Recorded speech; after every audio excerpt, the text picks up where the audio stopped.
officially spring, and that means many of us are gonna dive headfirst into some serious spring cleaning. And for that, we need Lori Williamson's pro tips. Hey, Lori, how's it going? I'm good. How about you? I am doing really fantastic. I get into such a spring cleaning mode. Yes. Yeah, it's the season. Of course. And I want to give you some tips I think are going to make it a little bit easier. See, this is why I love you. Yes. This is a good thing. Okay, you're gonna make this a total breeze. So what should we do first? So first of all, I want to think about doing something called the Pomodoro method. Have you ever heard of that? I know the sauce. Okay. Yes, so I don't. this is like a productivity hack. So what you want to do is you get a timer and you set it for like 25 minutes. Okay. And if you have like a checklist of all the items that you want to clean overall during this whole spring cleaning season, then you can know, okay, listen, I'm going to go and I'm going to clean this. Okay. And then after 25 minutes, you take a 5-minute break. Okay. And then you do another 25 minutes and take a 5-minute break. That way it's like really focused. You know that you're gonna get a little break in there. Yeah. And you get like, 50 minutes of dedicated cleaning. Yeah.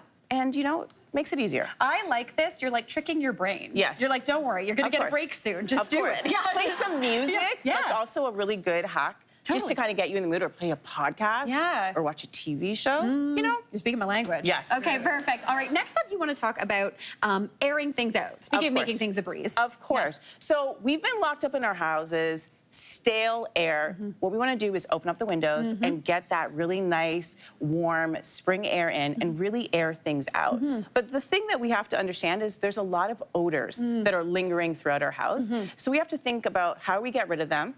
So one of the things, kids have been playing sports, hockey, when you're working out, and that stuff smells. Yes. So one of the things I like to use is something called hypochlorous acid. This is from Element, and I don't know if you've seen it, but this is like all the craze on social media, where people are using on their face post-workout. Oh. But it also acts as a deodorizer. Oh, so it's like antibacterial. Yes. Okay. Well, it works, it kind of works like that. Okay. But what you do is you just spray it on all of the things. So like if you have like couches, if you have rugs, anything that might harbor any odors, you spray it and let it just kind of air out.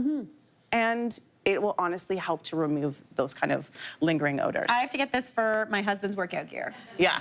Not gonna lie, because it hangs it over the banister and I'm just like, ooh. Yeah, exactly, exactly. Amazing. All right, now next up, what are we talking about here? Okay, so I'm sure you're not a stranger to this. No. Right?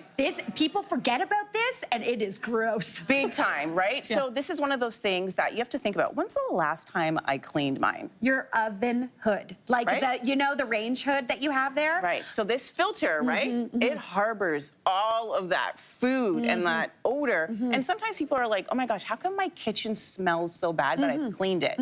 It could be this. 100%. Right? So an easy fix is just put it in the dishwasher. Yeah. Wash it, and then replace it. Honestly, that's it. I do that at least every other week. I can imagine. Because I you cook a lot. I cook a lot. Yeah. She gets dirty quick. Yeah.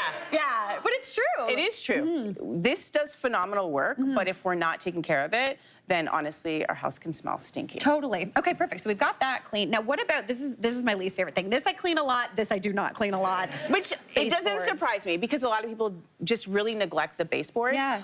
A quick little tip, though, is if you are mopping with a traditional mop, you can always bring the mop along the baseboard, and that will just, alleviate you having to do it. But one of the things that I like to do is I like to use something called damp dusting. Okay. Okay, so this is a very interesting sponge. Oh, this is a nice sponge. Yes. Yeah. And it's wet, right? Yeah. So when you first get it, it comes kind of moist, but then you can wet it a little bit more. And then what you're gonna do here is you're gonna ride it, like just draw it along, just to kind of remove any of the dust and dirt, and you will find that it actually is doing a good job. It is. We really dirtied this one up, though. I'm not gonna lie. We were kicking this around backstage. But Right, it's but true. for all the dust and dirt, this is an easy way, and you can use it on a variety of different surfaces. Yeah. So this is something that you should consider, because I find that it does a better job than just using like a dry microfiber cloth. No, it's true. Sometimes I find baseboards, no matter how well you did renovation or anything like that, they're scaggy. Yeah. They grab onto things. And then the dust just wants to settle on them. Yeah. Yeah. Yeah, perfect. Okay, I love this. I need to buy one of those. Yeah. For sure.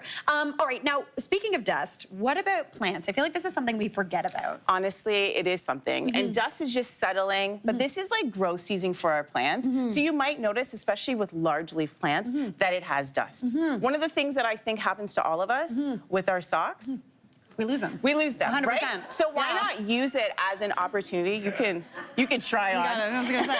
You didn't lose it. Mary just took your first talk. Yeah. But you can use it, and you could just go and wipe the leaves to remove the dust. And this is going to allow them to get more sunlight so that they can grow in this warmer month better. season. Yeah. Oh, that's fantastic. I love it. And yeah, you forget about them because you're like, it's alive. It's fine. We don't get dusty, but they get dusty. They do. All right, now moving on, we are talking about the kitchen. Yes. So one of the things, I think it is so important. I don't know if when the last time you did it, I know that when I did it last, I was like, I'm shocked at how much food that is expired. In your cupboards. In my cupboards. Yes. I hate that, right? So this is a great time to go through your cupboards and just kind of empty out things that you don't want or have expired.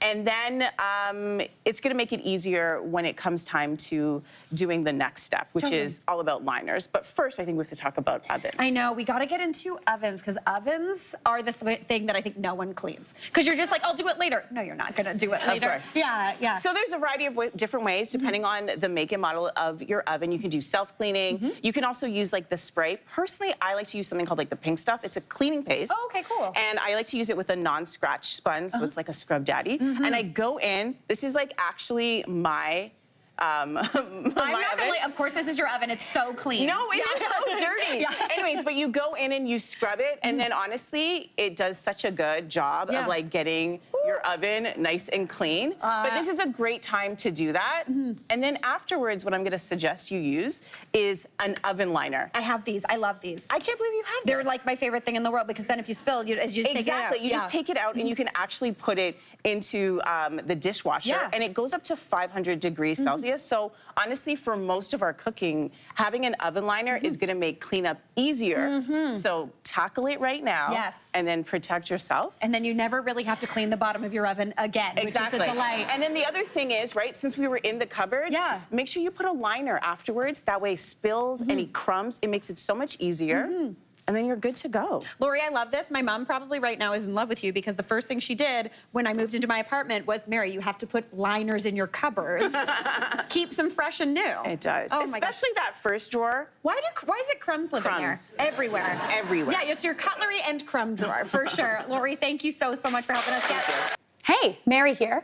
What did you think? Drop your comments below and don't forget to like and subscribe for more of the good stuff.